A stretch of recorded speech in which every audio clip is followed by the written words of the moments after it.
বই রস চ্যানেলে আমরা আজকে শুরু করছি হুমায়ুন আহমেদ মিসির আলী সিরিজের উপন্যাস মিসির আলীর আনসলভড আজ পঞ্চম পর্ব। আমি তাড়াতাড়ি মানিব্যাগ খুলে ১০০ টাকা বের করলাম। এই লোক যদি টাকা নিয়ে বিদায় হয় তাহলে জানে বাসি। ভদ্রলোক টাকা পকেটে রাখতে রাখতে বললেন, আমি মানিব্যাগ ব্যবহার করি না। টাকা সবসময় পকেটে রাখি, কারণ মানিব্যাগ চুরি করা পকেটমারদের জানা সহজ। টাকা চুরি করা সহজ না। ভালো কথা। আপনি যদি মাছ না কিনতে চান, তারপরেও এইটা আমি আপনাকে দিয়ে যাব। মাগনায় দিব। আমার স্ত্রী তাই বলে দিয়েছে। সে আবার আপনাকে নিয়ে লেখা বই পড়ে। তার বই পড়ার নেশা আছে। বই মেলায় গিয়ে গত বছর ২৪০ টাকার বই কিনেছে। আমি দিয়েছি ধমক, টাকা তো গাছে ফলে না, কষ্ট করে উপার্জন করতে হয়, ঠিক না? জি ঠিক। আমার স্ত্রী মেয়ে খারাপ না আবার ভালো না, সমান সমান। আমাকে চোদ্দা ভক্তি করে, এইটা ভালো। আবার আমাকে বোকা ভাবে, এটাও খারাপ। দুইয়ের মিলে প্লাস এবং মাইনাসে জিরো। আমার স্ত্রী হলো জিরো। এখন কি আপনি শুনতে চান মাছ কেন দিতে চাই?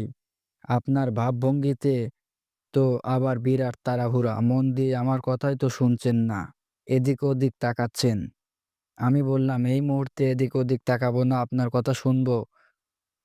বলে শেষ করুন।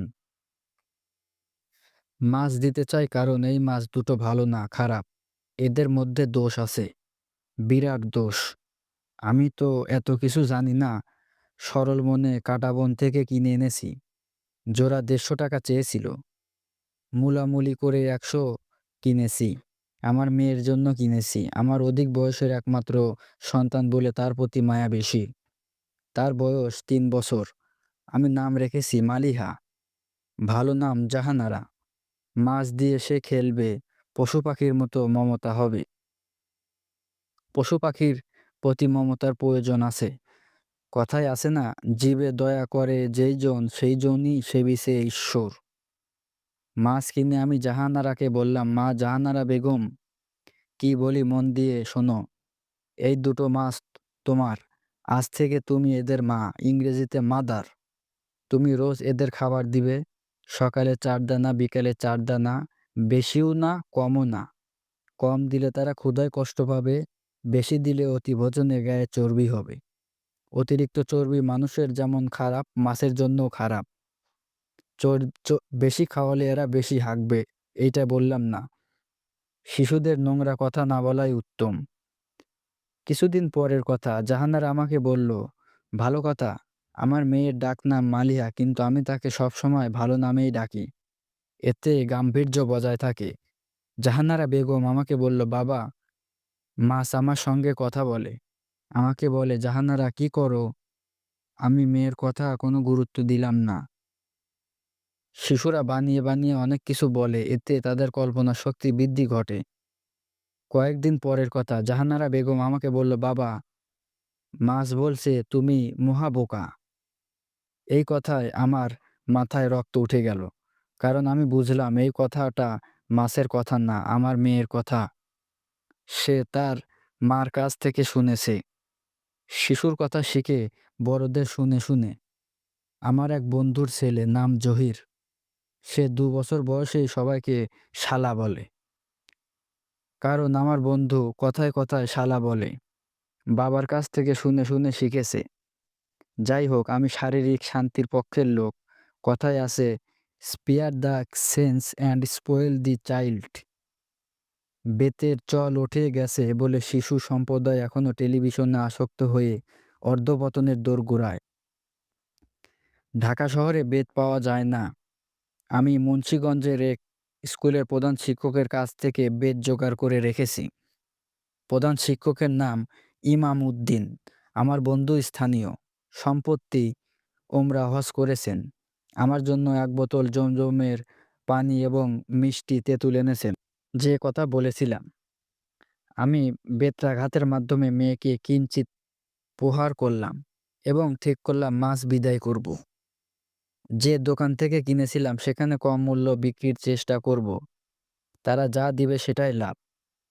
অবাক কাণ্ড দেখি, মাছের জার আছে, পানি আছে, মাছ দুটো নাই। মাছ যাবে কোথায়? একবার ভাবলাম আমার স্ত্রী লুকিয়ে রেখেছে। পরে কোণে মনে হলো সে কেন মাছ খামাখা লুকিয়ে রাখবে?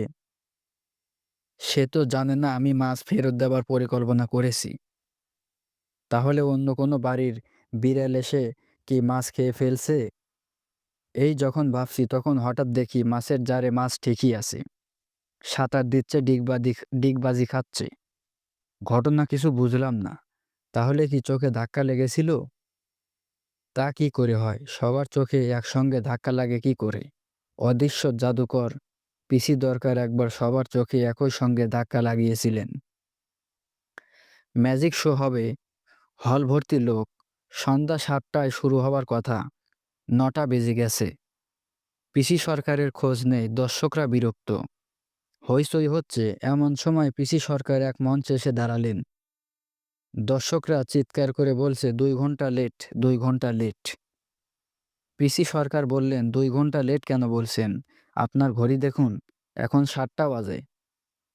সবাই নিজের ঘড়ি দেখল। সবার ঘড়িতে ৭টা বাজে। একই সঙ্গে হাততালি দিল। এখন ভাই সাহেব, আপনি বলুন, মাছ দুটা তো পিসি সরকার না যে ম্যাজিক দেখাবে। অত্যন্ত চিন্তিত বোধ করলাম। ১০ দিন পরের কথা, ঘর তালা দিয়ে সবাইকে নিয়ে বিয়ের দাওয়াত খেতে গিয়েছি। আমার স্ত্রীর বাল্যকালের বান্ধবীর মেয়ের বিয়ে। আমার স্ত্রী চাচ্ছিল একটা শাড়ি দিতে। শাড়ি না দিলে তার নাকি মন মানে না। আমি তাকে ধমক দিয়ে বলেছি, বিয়ের উপহারে মান-সম্মান নির্ভর করে না। ২৫০ টাকা দিয়ে মন সিরামিকের একটা টি সেট দিয়েছি। যে কথা বলেছিলাম, দাওয়াত খেয়ে বাসায় এসে দেখি মাছ দুটো নেই। আগের মতো হয় কিনা, অর্থাৎ মাছ দুটো ফিরে আসে কিনা এটা দেখার জন্য অনেকক্ষণ মাছের জারের সামনে আমি এবং আমার স্ত্রী বসে ঘুমের প্রস্তুতি শুরু করলাম। মাছ ফিরে এলো না। তখন মিষ্টি পান খেয়ে ঘুমাতে গেলাম। পান আমি খাই না, দাঁত নষ্ট হয়ে যায়। বিয়ে বাড়িতে পান সিগারেট দিচ্ছিল, আমি নিয়ে এসেছি। সিগারেট রেখে দিয়ে পানটা খেলাম। সিগারেট ধরাবো কি ধরাবো না ভাবছি। না ধরালে নষ্ট হয়, আর ধরালে আয়ু ক্ষয়। এক পত্রিকায় পড়েছি, এক সিগারেট ১ ঘন্টা আয়ু কমায়। দুটো টান দিয়ে সিগারেট ফেলে দিব। এই যখন ভাবছি তখনই কাজের মেয়ে এসে বলল, খালুজান, দুইটা মাছ দুইটা ফিরে আসছে। আমার কাজের মেয়েটার নাম জাইতরি। তাকে বিয়ে বাড়িতে নিয়ে গিয়েছিলাম। তার স্যান্ডেল ছিঁড়ে গিয়েছিল। খালি পায়ে তো আর বিয়ে বাড়িতে যাওয়া যায় না। ৩০ টাকা দিয়ে স্যান্ডেল কিনে দিয়েছিলাম। স্যান্ডেল সাইজে ছোট হয়েছে বলে অনেকক্ষণ সে ঘ্যানঘ্যান করছে। আমি কি আর জানি মেয়ে মানুষের পা এত বড় হয়? এতটুকু এক মেয়ে, তার ১ ফুট লম্বা পা। চিন্তা করেন অবস্থা। দাবি এড়াতে ইচ্ছা করে। জাইতারির কথায় মাছের জারের কাছে গিয়ে দেখি সত্যিই মাছ দুটো ঘুরছে। তখন আমার স্ত্রী বলল, মাছ দুটো মিসির আলি সাহেবকে দিয়ে আসো, তিনি রহস্য সমাধান করবেন। সেই কোথা থেকে যেন আপনার ঠিকানা এনে দিল। রহস্য সমাধানের আমার প্রয়োজন নাই। দোষী মাছ কিনেছি, বিদায় করতে পেরেছি, এতেই আমি খুশি। ভাই সাহেব, আমি উঠি। ভদ্রলোক উঠে দাঁড়ালেন। আক্ষরিক অর্থেই হাঁপ ছাড়লাম। ভদ্রলোক দরজা পর্যন্ত গিয়ে আবার ফিরে এসে বললেন, সিগারেট রাখেন। আমি বললাম, কিসের সিগারেট? বিয়ে বাড়ি থেকে এনেছিলাম যে সিগারেট, ড্রয়ারে রেখে দিয়েছিলাম। ড্যাম্প হয়ে গেছে মনে হয়। খেতে না চাইলে রেখে দিন। সিগারেট কোনো ভিক্ষুক পেলে দিয়ে দিবেন। অনেক ভিক্ষুক দেখেছি বিড়ি সিগারেট ফুঁকে খায়। পেটে নাই ভাত, নেশার বেলায় ১৬ আনা। ভদ্রলোক বিদায় নেবার ২ ঘন্টা পর আবার এসে উপস্থিত। মাছের জার ফেরত চান। তার মেয়ে নাকি মাছের শোকে কাঁদতে কাঁদতে অজ্ঞান হয়ে পড়ছে।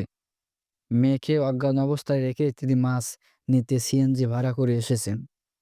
আমার হাতে ১০০ টাকার একটা নোট ধরিয়ে দিয়ে যার হাতে ট্যাক্সিতে উঠলেন। ১ মিনিট দেরি করলেন না। আমি এই গল্পটি আমার আনসলভড খাতায় তুলে রেখেছি, কারণ ভদ্রলোক, তার চরিত্র কথার ভেতর পুরোপুরি প্রকাশ করেছেন। এই জাতীয় মানুষ কখনো মিথ্যা বলে না। বানিয়ে কিছু বলে মানুষকে বিভ্রান্ত করার তো প্রশ্নই আসে না। এই চরিত্রের মানুষেরা নিজেরা বিভ্রান্ত হতে চায় না, অন্যদের বিভ্রান্তও করতে চায় না। প্রকৃতির অদ্ভুত খেয়ালে তার সবচেয়ে বেশি বিভ্রান্তিতে পড়ে। তাদের জারের মাছ হঠাৎ কোথায় চলে যায় আবার ফিরে আসে, বিপুল এই বিশ্বের আমরা কতই বা জানি। মিসির আলি গুরুতর অসুস্থ। ২৩১ নম্বর কেবিনে তাকে রাখা হয়েছে।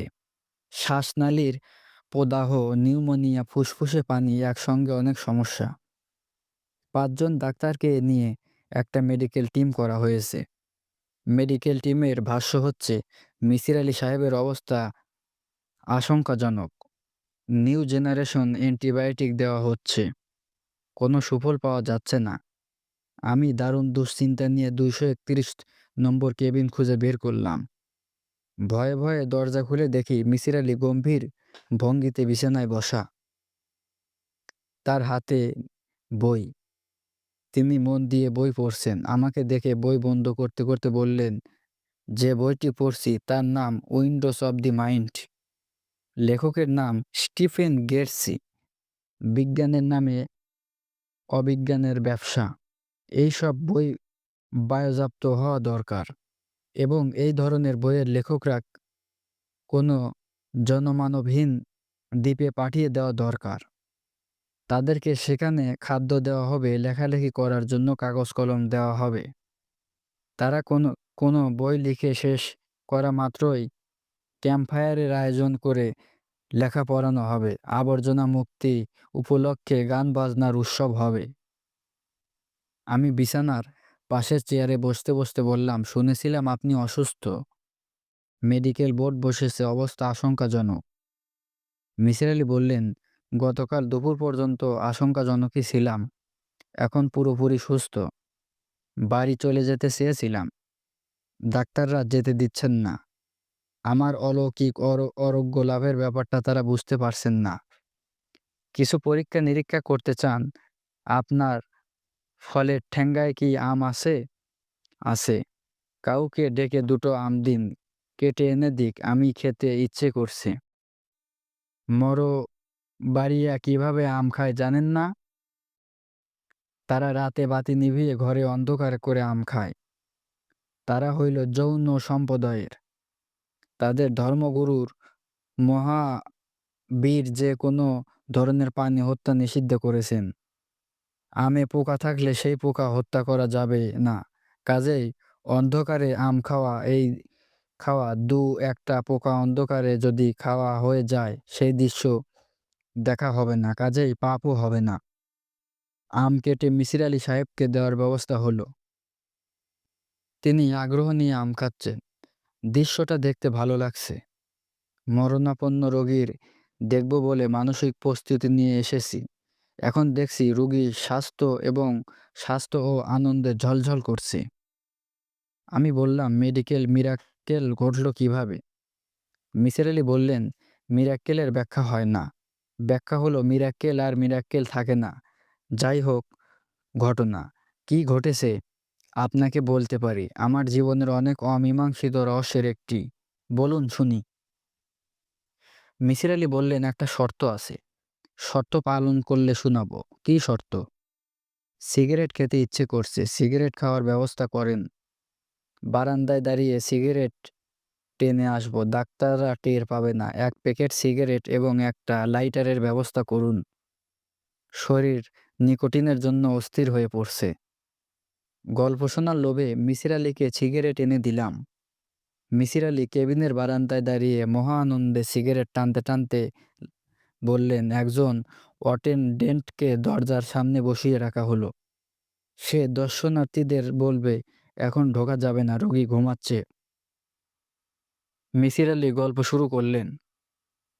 সব পত্রিকায় খবর পড়ে আমি পড়ি বিজ্ঞাপন। একটা জাতির মানসিকতা, সীমাবদ্ধতা, অগ্রগতি সবকিছুই বিজ্ঞাপনে উঠে আসে। এক যুগের আগের কথা বলছি, একটা অদ্ভুত বিজ্ঞাপন চোখে পড়ল। যে কোনো রোগ গ্যারান্টি দিয়ে আরোগ্য করি, আরোগ্য করিতে না পারিলে মাটি খাবো রৌপ মিয়া। রৌপ মিয়া বিজ্ঞাপনের নিচে ঠিকানা দেওয়া এবং একটি টেলিফোন নাম্বার দেওয়া। টেলিফোন নাম্বারের শেষ লেখা অনুরোধ। আমি টেলিফোন করে রৌপ মিয়াকে ডেকে দিতে অনুরোধ করলাম। যিনি টেলিফোন ধরলেন তিনি ক্ষিপ্ত গলায় বললেন, "ফাইজলামো করেন? রৌপ মিয়াকে ডাকা হয়, ডাকা ছাড়া আমাদের অন্য কাজ কাম নাই? আবার যদি টেলিফোন করেন বাপ মা তুলে গালি দিব।" আমি রৌপ মিয়ার ঠিকানায় চিঠি লিখে তাকে ঢাকায় আসতে বললাম। রৌপ মিয়া এলো না, তবে তার কাছে আমার ছাপানো চিঠি চলে এলো। চিঠির শেষে রৌপ মিয়ার আঁকাবাঁকা হাতে দম্ভক্ষত। লোকটি যথেষ্ট গোছানো তা বোঝা যাচ্ছে। চিঠির উত্তরে ছাপিয়েই রেখেছে। চিঠিতে লেখা, জনাব, জনাবা মিসির আলী, সম্মান প্রদর্শনপূর্বক নিবেদন এই যে, আমার পক্ষে নিজ খরচায় আপনার কাছে যাওয়া সম্ভব নহে। রাহা খরচ বাবদ ১০০ টাকা মাত্র পাঠাইলে ত্বরিত ব্যবস্থা নেওয়া হইবে। রোগের জন্য আমার ফিরি নিম্নরূপ: জটিল রোগ ৫০০ টাকা মাত্র, সাধারণ রোগ আলোচনা সাপেক্ষে। ৭০-এর বেশি বয়সের রোগী চিকিৎসা করা হয় না। হাড়ভাঙা রোগী চিকিৎসা করা হয় না। শিশুদের জন্য বিশেষ কনসেশনের ব্যবস্থা আছে। ছাত্রদের জন্য অর্ধেক কনসেশন। তবে হেডমাস্টার সাহেবের প্রত্যয়নপত্র লাগবে। ইতি আপনার একান্ত বাধ্যগত রৌপ মিয়া। চিঠি পড়ে সঙ্গে সঙ্গে আমি মানি অর্ডার করে ১০০ টাকা পাঠালাম। ইন্টারেস্টিং একটা চরিত্র দেখার আলাদা আনন্দ আছে। টাকা পাঠানোর ১০ দিনের মাথায় গাঢ় লাল রঙের ব্যাগ হাতে রৌপ মিয়া আমার বাড়িতে উপস্থিত। অপুষ্ট শরীরে একজন মানুষ, গ্রাম্য গায়কদের মতো মাথায় বাবরি চুল, সব চুল পাকা, চোখে সান্তার সানগ্লাস, ভাদ্র মাসের গরমে গায়ে বুকের বোতাম লাগানো কোটে।